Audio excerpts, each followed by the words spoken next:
Hello everybody, the Nameless Narcissist here once again, a simple man diagnosed with MPD, giving you the facts about narcissistic personality disorder and things that go on in my head.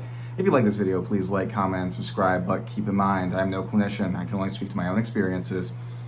So, anyways, the infamous trauma bond.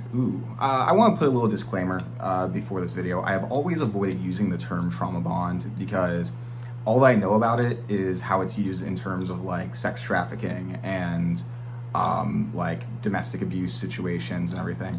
And I have personally never done those things as a narcissist, so I always kind of avoid the term, but I know colloquially what people are usually referring to, right? That basically a relationship has so many ups and downs that you become fucking intoxicated whenever the ups are happening, and almost like an addiction, which I very much relate to.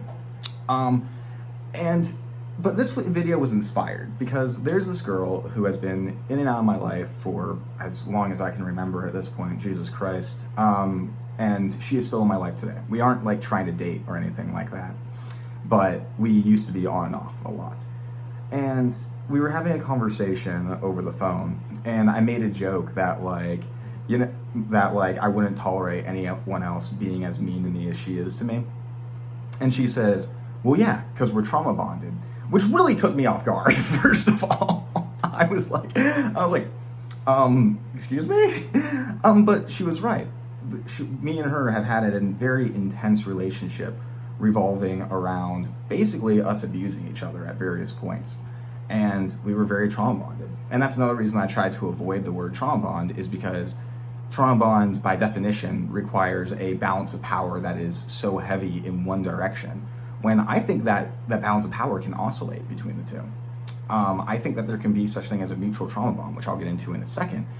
But if you just want to know if we can be trauma bonded or not as narcissists, yes, we can be. I'm fucking trauma bonded with that girl hands down, and I still haven't left it. It's like, I'll talk more about that later, but whatever. But it got me thinking. So narcissists almost universally come from really poor childhoods. Every single close relationship that we had as a kid was probably characterized by abuse. And why the question, can narcissists be trauma bonded, seems almost ridiculous to me, is that every relationship we're in is a trauma bond on our end. Now let me explain. Think about it. We don't know love outside the context of an abusive relationship. With our parents and siblings or whatever. Our early childhood relationships were characterized by abuse.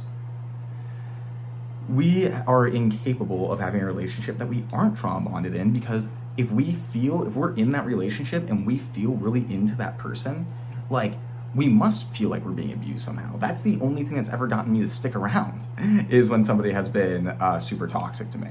And being super toxic to me doesn't necessarily mean abusive, but it can mean just plays into my defense mechanisms in a way that does, to some degree, re-traumatize me, right? You could be like the healthiest person in the world, but because I'm not healthy, you may do something that's completely normal, and it triggers me and basically enforces a trauma bond, in quotes. I always say this thing about love is that, like, I believe that sometimes I get in my head and I think some people don't understand true unconditional love like a narcissist does. And let me explain. I'm not saying narcissists love unconditionally in every relationship that they're in or anything like that. But how I've always conceptualized love is that, like, and why I have this almost aversion to love, is that you can't love somebody without abuse. You can't know that somebody loves you without abuse being a factor.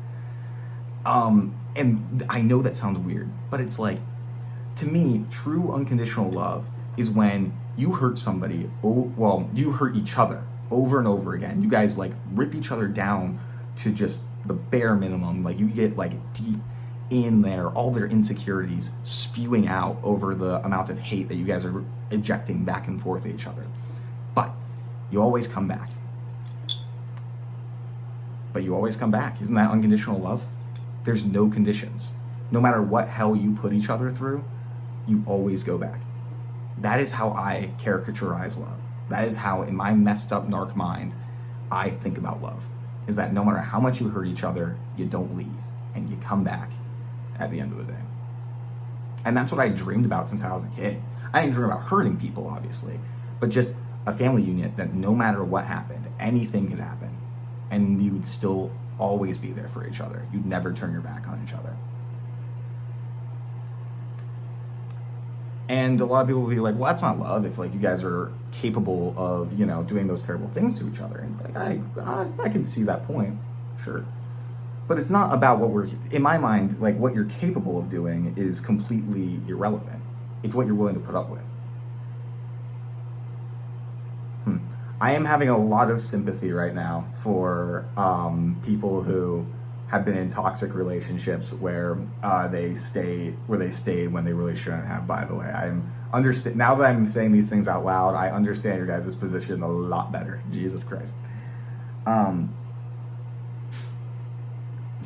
But yeah, so if I have that conception of love, how in the world could I not? If I think I love somebody, how can I not be traumatized, bonded?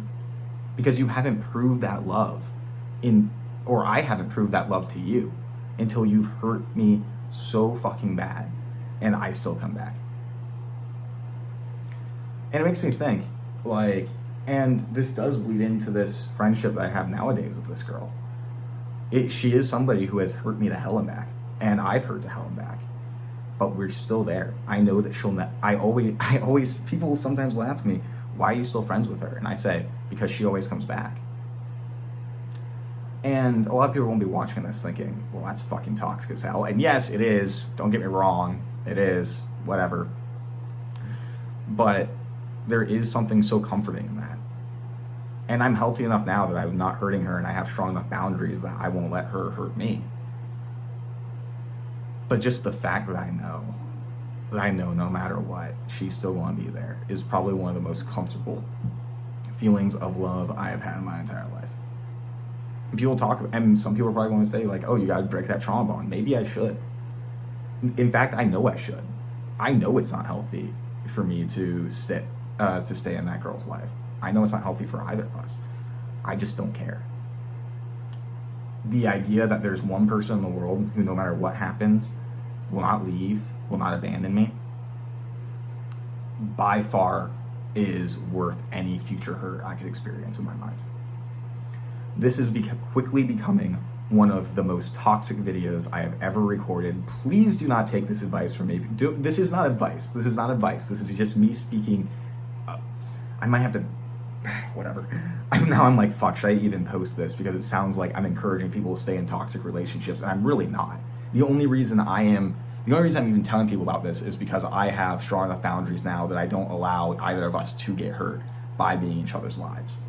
Even though that and it's even negatively affected some of my romantic relationships, right? They feel threatened by this girl who, like, I do have some degree of unconditional love over. But it doesn't matter. Oh my God. Fuck, all right. I am really understanding. I'm really understanding a lot of people who have been in narcissistic relationships now. I'm really understanding some of my exes now. Is this empathy? Wow.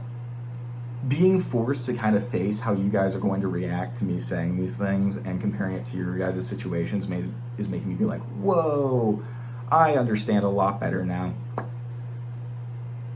I wonder how much you guys are going to be able to relate to what I'm saying, actually. Hopefully not too much. Again, this isn't advice. This is not advice. This is just me speaking to my own stuff. I tell my friends openly that, like, I would tell my friends openly if the roles were reversed, yeah, don't do that. Don't be in a get out of that friendship. But I am only but like, I'm different than other people, okay? I'm the exception. Is this my entitlement? I'm above the rules. It probably is. Oh, it's funny. I'm entitled to be able to be in an abusive relationship. It's not abusive, that's the thing. We're just friends with strong boundaries who happen to have hurt each other a lot in the past. I don't know. I'm curious what your guys' take on this is going to be. I am not excited to see your guys' reactions now. I feel embarrassed. I'm debating not posting this, but I feel like I should. I feel like I have to be honest. Oh well. But yeah, so narcissists can be trauma bonded. What a surprise. Anyways, hope you all have a good one. Take your fucking meds, please.